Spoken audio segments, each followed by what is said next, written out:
gotw for my Yoruba people out there. Hi guys, and welcome back to my channel. We're back with another video on 2019 and making systems rather than goals. If you haven't watched my first video on not making goals, it's right up here and then down there, you know, everywhere. So today we're talking about seven systems that would be great to start in the year 2019. I'm going to be doing them. You comment down below which ones you are going to definitely be doing so that we can do them together. The first system I'm going to start is reading more. Books have so much wisdom that you could learn from, but also just the attitude of reading. You're edifying yourself rather than wasting time on Instagram and social media and Netflix. A goal is to read 40 books or to just read more, but a system would be reading a book every 2 weeks. And I think the best way to go about this is to make a book list of the things that you're actually interested in, and don't just read books that you think make you look smart or people always read. Read books that are actually going to help you. If you're struggling with finances, then it makes sense to read a book on finances, and so you can improve yourself. So I've made a list of things that I'm interested in and things I want to improve on,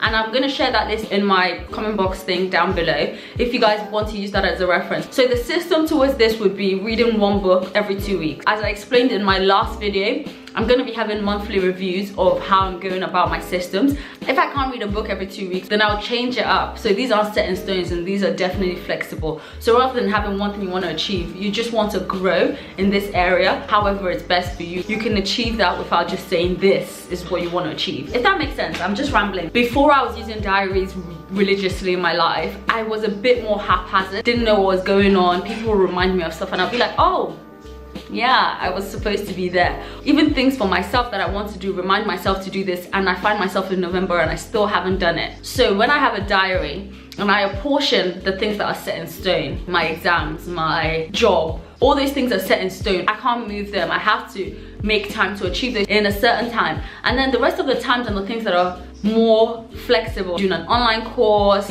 improving my YouTube, things that are more flexible, I work around those things, but also apportion it to a specific time. Because if you don't put it down to say, okay, cool, I'm going to do this in this time, it will be harder for you to do in that time. And so you take those times as free time when you could actually have been doing things to better your life.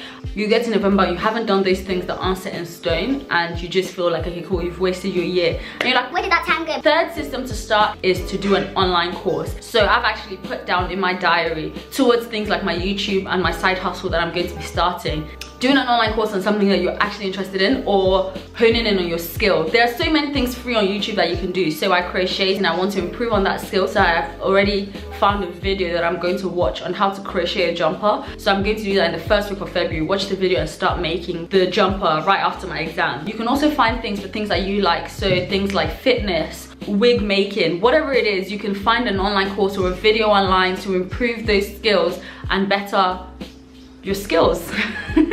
Fourth system is doing financial planning. Guys, let me let you know that I'm preaching to myself when I say do financial planning. My theme in the new year is going to be minimalism. I definitely need to improve my finances, improve my financial planning. It's something I actually genuinely struggle with. I'm going to document my journey through this, and doing this will keep me accountable and hopefully help you guys as well who are struggling with this. I'm going to be doing monthly reviews, and that will include my spending and find things that I'm spending on that aren't that useful and how to cut those down.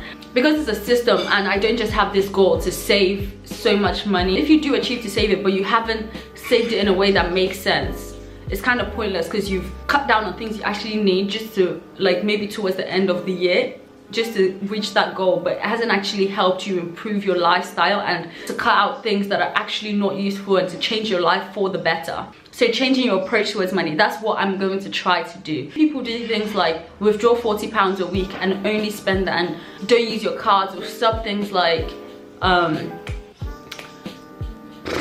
the words are flying out of my head. Contactless cards, Apple Pays to curtail their spending behaviors. Spend intentionally. Know how you're spending and what you're spending on. The fifth thing is a side hustle. So guys, I'm hoping that my YouTube grows and I can actually take this further.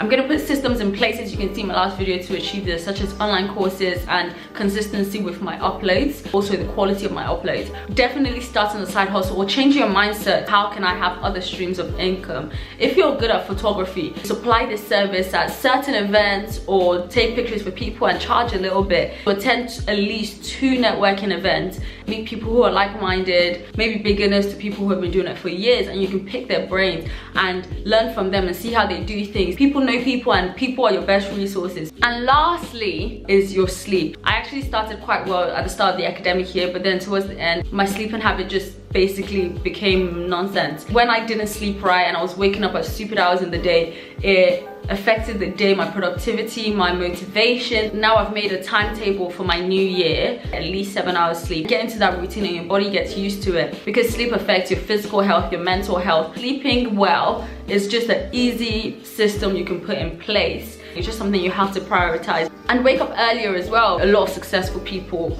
rave about waking up earlier, and this might be unrealistic for some people. It might even be unrealistic for me, but I'm going to start with it and then review later on in the weeks to come to see actually is this achievable. But I've put down to wake up at 5:30 every day. Have a system in place and actually work towards it and see if that's good. If it's not, change it up. If you guys have any other tips that you think would be helpful for me or the other subscribers, definitely comment down below. And thank you guys for watching this far. Subscribe to join me on my journey through life, faith and fun. So dumb for me to wear white with this background, does not make sense. I'm watchful of time because I'm not trying to like make this video too long.